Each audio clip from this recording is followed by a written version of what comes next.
Hi everyone, welcome back to UPSC mains answer writing practice. आज हम GS2 में international relations का एक काफ़ी कंटेंशियस इशू ले रहे हैं। यूएस और इजराइल की लड़ाई के अंदर, या फिर ऐसा बोल लीजिए कि यूएस के पॉलिसीज़ के अगेंस्ट जाने पर यूएसए ने यूनेस्को से विड्रॉल कर लिया था। नाउ ये विड्रॉ करने पे यूनेस्को की जो फाइनेंशियल सिचुएशंस हैं वो काफ़ी बिगड़ गई है। तो क्या है ये, मतलब अगर आप इसको देखो ना तो ये पावर शो ऑफ है। यूएसए ये बताना चाहता है कि मैं इतना पैसा देता हूँ, then why you are not having your decisions in alignment with my policies, why are you having decisions against me।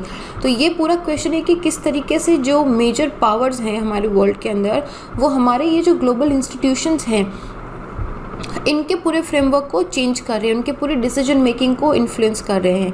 इस बारे में बात करेंगे हम। काफ़ी इंपॉर्टेंट टॉपिक बनता है ये आईआर के अंदर। आप इसे यूनेस्को के अलावा अगर आप इसे WHO के अंदर, या फिर आप UN के अंदर, या फिर आप IMF, वर्ल्ड बैंक, किसी भी एक बड़ी ऑर्गेनाइजेशन, ग्लोबल ऑर्गेनाइजेशन के बारे में अगर हम लिखना चाहेंगे तो यहाँ से आपको काफ़ी सारे पॉइंट्स मिल जाएंगे। सो this is a very interesting and important topic. मेरा नाम संतोष है। अगर आप मुझसे जुड़ना चाहते हैं तो इंस्टाग्राम या टेलीग्राम पे little_simple_बुद्धा पे सर्च करके आप मुझसे जुड़ सकते हैं। इसके साथ ही टेलीग्राम पे आपको इस क्वेश्चन का PDF मिल जाएगा, आप वहाँ से इसे डाउनलोड कर सकते हैं। तो डायरेक्टली जंप करते हैं क्वेश्चन पे। क्वेश्चन क्या बोल रहा है? Too little cash, too much politics leaves UNESCO fighting for life. Statement दिया है, इतना कम पैसा है, इतनी ज़्यादा पॉलिटिक्स है, इस सारे चक्कर में यूनेस्को जो है वो अपनी लाइफ के लिए फ़ाइट कर रहा है, अपने सर्वाइवल के लिए फ़ाइट कर रहा है इन शॉर्ट। तो ये स्टेटमेंट दिया है। स्टेटमेंट से हमको दो चीज़ें क्या मिल रही है कि एक तो यूनेस्को का खुद का पैसा नहीं है, यूनेस्को दूसरी कंट्रीज़ का जो फंडिंग होता है उससे चल रहा है। पहली चीज़ तो हमको ये समझ आ गई, टू लिटिल कैश। फिर बोल रहे टू मच पॉलिटिक्स। इसका मतलब ये समझे हम कि यूनेस्को में जो लोग पैसा, जो कंट्रीज़ पैसा देती हैं वो अपना इंटरफेयर कर रही है। मतलब इट इज़ नॉट जस्ट कि हमने अपना फंडिंग कर दिया और हम अपना यूनेस्को को काम करने दें, हम ऐसा करने नहीं दे रही है वो countries. They are interfering into the decision making power of UNESCO. तो इतना कम पैसा है और पॉलिटिक्स के बहुत लफड़े हैं। सारी कंट्रीज चाहती हैं कि हमारे पक्ष के अंदर यूनेस्को अपना डिसीजन दें। तो इस चक्कर के अंदर, इस फाइट के अंदर, मनी वर्सेस पॉलिटिक्स के अंदर यूनेस्को के सर्वाइवल के लाले पड़ रहे हैं इन शॉर्ट।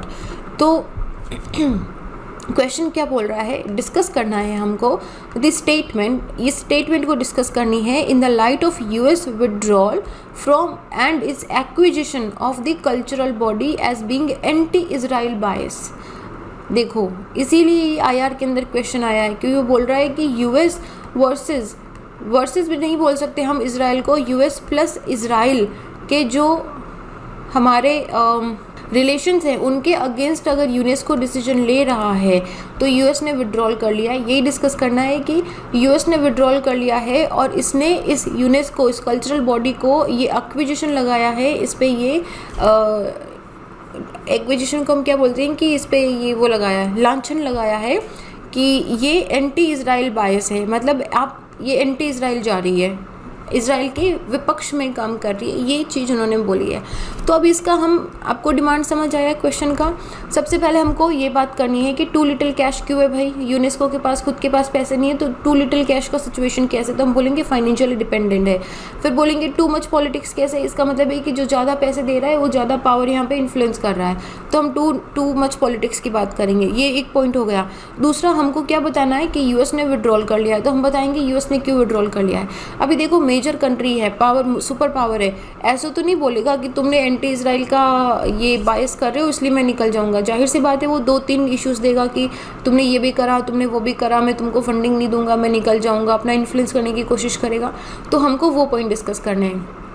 फिर हमको ये बताना है कि यूनेस्को के कौन से ऐसे डिसीजन थे जिनको एंटी इजराइल बायस के नाम से उनको बताया गया, इसको अक्यूज़ करा गया है, और क्या उसका इम्पैक्ट रहा है, और इससे क्या सोल्यूशन निकलना है कि ये बाकी जो ग्लोबल ऑर्गेनाइजेशंस हैं उनके बीच में ऐसा ना हो, तो हम क्या डिसीजन ले सकते हैं। This is going to be our question now. So ये आई होप आपको डिमांड समझ आई, क्वेश्चन की डिमांड क्या है।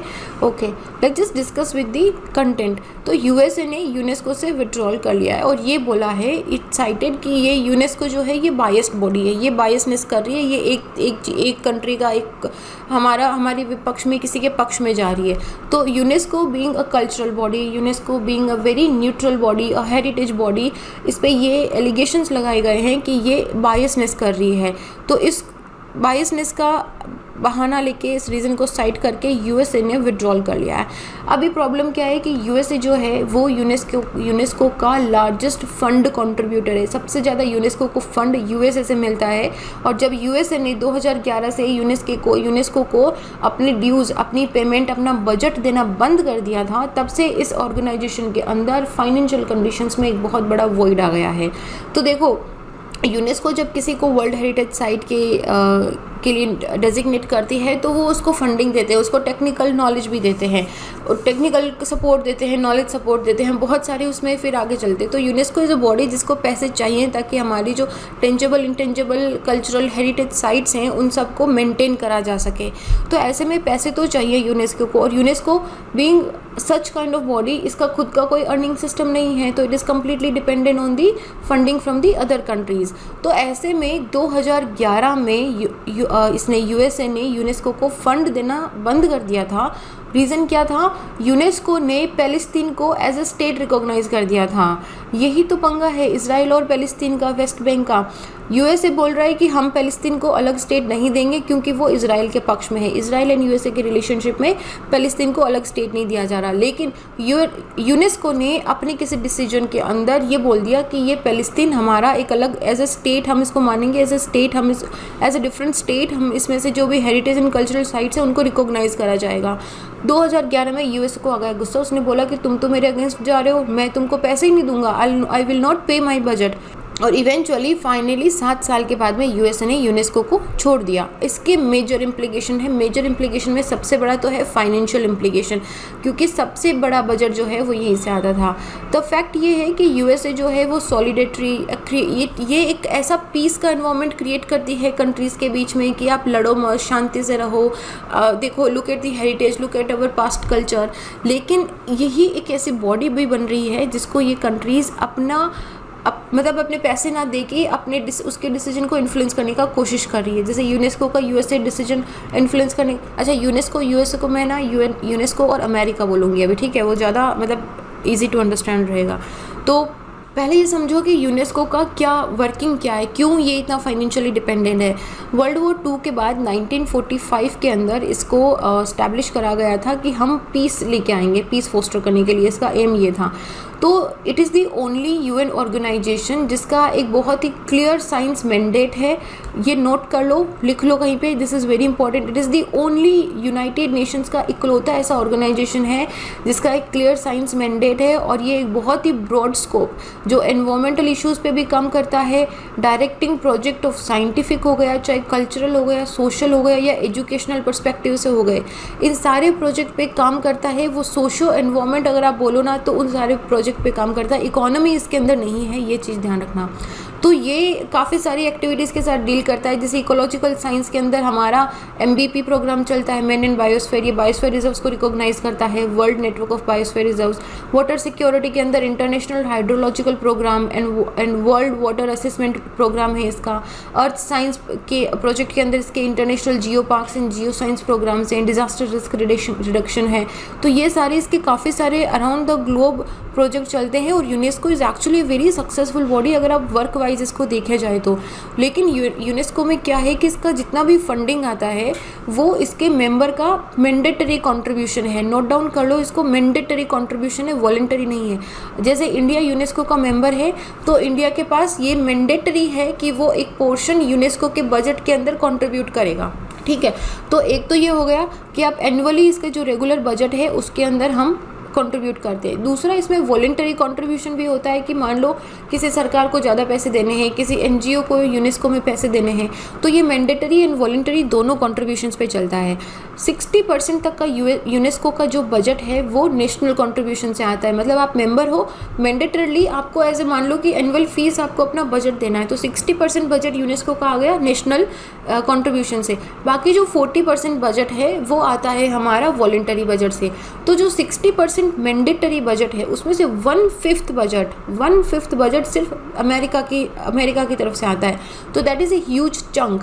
तो 2011 में जब यूनेस्को ने इजराइल ने पैलेस्तीन को एज ए स्टेट रिकॉग्नाइज कर दिया था, एज ए स्टेट बोल दिया था, तो यूएसए ने पैसा देना बंद कर दिया और उस वक्त के बाद से लगभग $10 मिलियन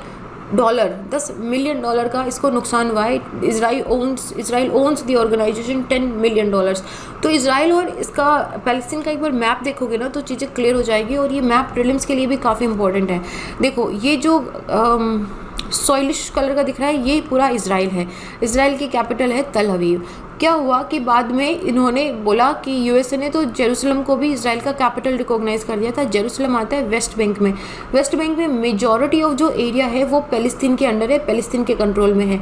कुछ एरिया ऐसा भी है जहाँ पे इजराइल का कंट्रोल है, कुछ है जहाँ पे मिक्स्ड गवर्नमेंट भी है, और यहाँ पे गाजा पट्टी भी है which is also considered as a part of the West Bank. तो अभी क्या दिक्कत हो रही है, इजराइल पैलेस्तीन को अलग स्टेट नहीं मानता है। इजराइल मानता है कि मेरा है, लेकिन कल्चरली अगर आप देखो तो वेस्ट बैंक का अपना पूरा बिल्कुल अलग कल्चर है, अलग है। और जेरूसलम जो है ये बिल्कुल आप देखो वेस्ट बैंक और इजराइल के बॉर्डर पे फॉल होता है।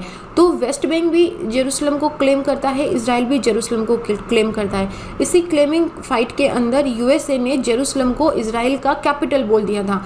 उसके बाद से ये फाइट और भी ज़्यादा बढ़ गई थी। तो यूनेस्को का पॉलिटिकल स्टेज देखिए तो क्या हो रहा है कि ये जो बड़ी बॉडीज़ हैं, बड़े सुपर पावर्स हैं, ये अपना पैसा दिखा के, नोट दिखा के, ऐसे जो बड़ी ग्लोबल ऑर्गेनाइजेशंस हैं इनके डिसीजन को इन्फ्लुएंस करती है और बोलती है कि हमारे पक्ष में डिसीजन लो।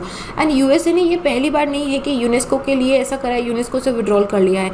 आप डब्ल्यूएचओ का ले लो, वर्ल्ड हेल्थ ऑर्गेनाइजेशन के अंदर ले लो, WTO के अंदर ले लो, वर्ल्ड ट्रेड के अंदर ले लो। So USA has always influencing these global organisations. तो ऐसे में क्या है, USA being the largest contributor, उसको लगता है कि यूनेस्को मुझे सपोर्ट क्यों नहीं कर रहा है, स्पेशली इजराइल पैलेस्तीन में, कि तुम पैलेस्तीन को अलग स्टेट बोल रहे हो, उसके बाद तुम पैलेस्तीन की जो साइड्स है उनको अलग से रिकॉग्नाइज कर रहे हो। तो अकॉर्डिंग टू यूनेस्को जो है it voted to recognize Palestine as a full member. अगर तुम पैलेस्तीन को फुल मेंबर बता रहे हो इसका मतलब है कि that is a complete different country. नहीं तो क्या है, देखो इस मैप के अंदर ये क्या बोल रहा है कि तुम पैलेस्तीन को अलग स्टेट क्यों बोल रहे हो, ये हमारे इजराइल के अंडर है। तो अगर इजराइल मेंबर है, if Israel is already a member, तो why does Palestine has to be a member. अगर तुमने पैलेस्तीन को एज ए मेंबर ले लिया तो तुमने तो ये रिकॉग्नाइज कर दिया ना कि पैलेस्तीन अलग स्टेट है, इसलिए मुझे इसे अलग से मेंबरशिप देनी पड़ेगी। तो इधर से फाइट स्टार्ट हो गई, और ये जो है इट टोटली अंडरमाइंड यूएसए का बड़ा मेजर पॉलिसी गोल है कि वो पैलेस्तीन को अलग स्टेट नहीं मानेगा, it will be considered as a part of the Israel. यहाँ पे क्या हुआ कि यूनेस्को के अंदर 194 मेंबर में से लगभग सिर्फ 14 मेंबर ऐसे थे जिन्होंने यूएसए और इजराइल का सहमत करा। उन्होंने उनके साथ में वोट दिए अगेंस्ट दी पैलेस्टीन्स मेंबरशिप। मतलब बाकी सारे लोगों ने, बाकी पूरे 180 लोगों ने बोला कि नहीं हमको कोई दिक्कत नहीं है भाई, पैलेस्तीन को अलग से मेंबरशिप दो, पैलेस्तीन को अलग से रिकॉग्नाइज करो। तो ऐसे में यूनेस्को का आफ्टर यूनेस्को ने यूएसए के मूव को क्रिटिसाइज़ करा कि तुमने जेरूसलम को as a capital of Israel कैसे दे दिया। मतलब ये दिस इज़ कम्प्लीटली रॉन्ग ना, Jerusalem is also a part of the West Bank. तो जब यूनेस्को ने ये बोला तब अमेरिका को लगा कि तू तो बड़ा एंटी इसराइल स्टैंड ले रहा है भाई, अब तू रुक जा, मैं तो बिल्कुल बाहर ही निकल जाऊँगा। तो अभी क्या है कि सिर्फ एक पॉइंट पर यूएसए बाहर नहीं निकल सकता। 2012 में अमेरिका ने बोला कि तुमने सीरिया को एक्सपेल क्यों नहीं करा, सीरिया में इतने ह्यूमन राइट वायलेशंस हो रहे हैं, इतना सिविल वार हो रहा है, why did not you expel Syria. और उसके बाद में रिपीटेडली तुम ऐसे रेजोल्यूशन ले रहे हो जिसमें तुम इजराइल को बता रहे हो कि ये ऑक्यूपाइंग पावर है, कि इजराइल ने वेस्ट बैंक को, गाजा पट्टी को ऑक्यूपाई करके रखा है। तो यहाँ से यूएसए की टशल हो गई। उसके बाद क्या हुआ कि यूनेस्को ने old city of Hebron in West Bank और उसके साथ ही जो टॉम्ब ऑफ पेट्रियार्क्स है उसको पैलेस्टीन वर्ल्ड हेरिटेज साइट का नाम दे दिया।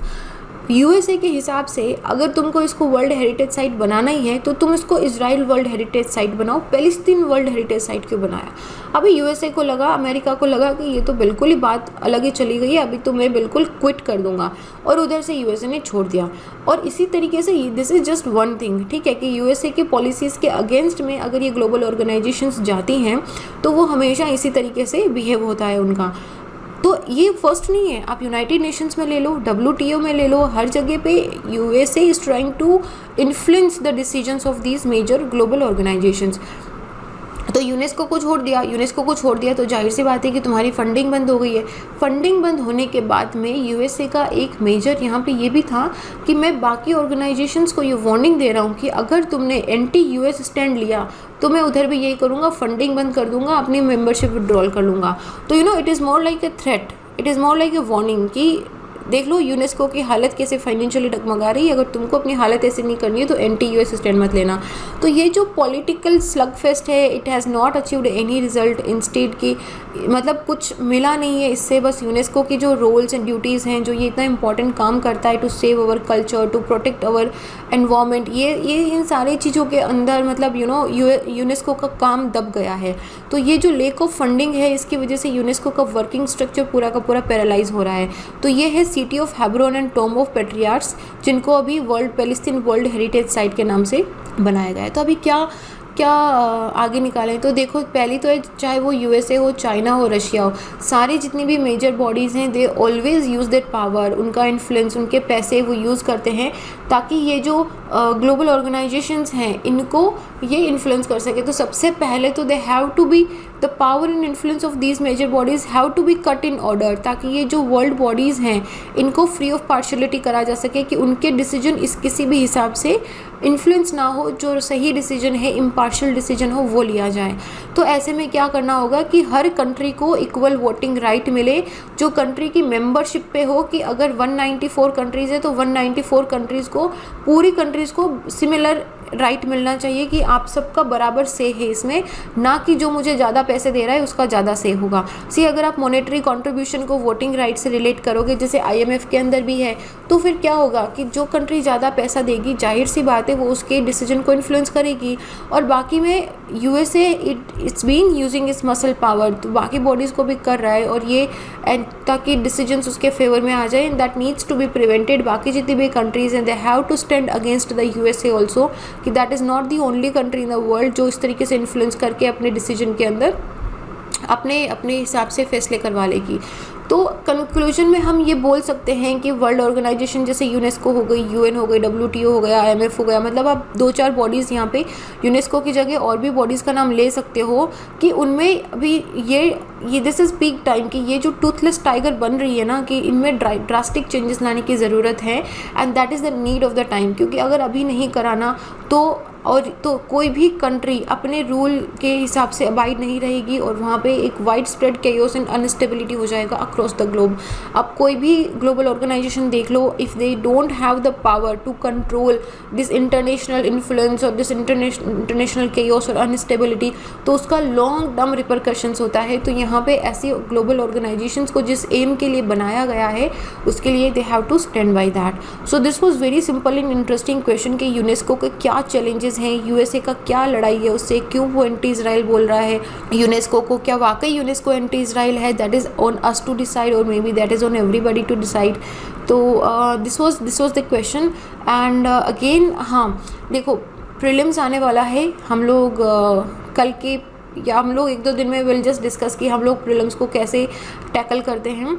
और यहाँ पे भी देखो, मेंस के आंसर राइटिंग में भी आपको बहुत सारी प्रीलिम्स की इन्फॉर्मेशन मिलती है, जैसे कि मैंने आपको ये बताया, मैपिंग बताया है कि ये ओल्ड सिटी ऑफ हेब्रोन कहाँ है, फिर हमने यहाँ पे मैप भी देखा है, फिर हमने यूनेस्को का भी देखा है कि इसका क्या एम था, इसका कॉन्ट्रीब्यूशन मैंडेटरी क्या है, क्या वॉलंटरी कॉन्ट्रीब्यूशन है।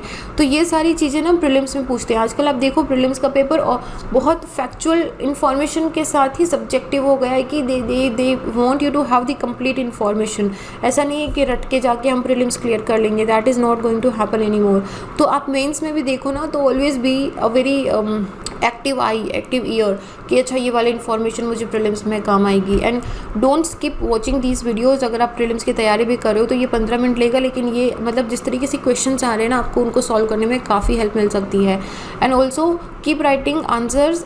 10 मिनट 15 मिनट लगेंगे, एक छोटा सा चाहे स्केच बना लो, फ्रेमवर्क बना के लिखो, बट आंसर राइटिंग स्किप मत करो, थोड़ा बहुत प्रैक्टिस करते रहो, because it is the only practice which will make you the perfect thing. बाकी अगर आप सोच रहे हो कि प्रीलिम्स के बाद झटझट कर लूँगा, देखो if you are good in answer writing then it is very much doable, but अगर आपको नहीं है प्रैक्टिस तो फिर इट इज़ बेटर कि we work hard, we start a little early. So this is it. अगर आपको कुछ क्वेश्चन है, अगर आप मुझे जुड़ना चाहते हैं तो आप इंस्टाग्राम पे मुझे एक मैसेज ड्रॉप कर सकते हैं little_simple_बुद्धा पे। साथ ही में क्वेश्चन का PDF टेलीग्राम से डाउनलोड कर लेना। This is it. I will see you guys in the next video. Till then be happy. जय हिंद।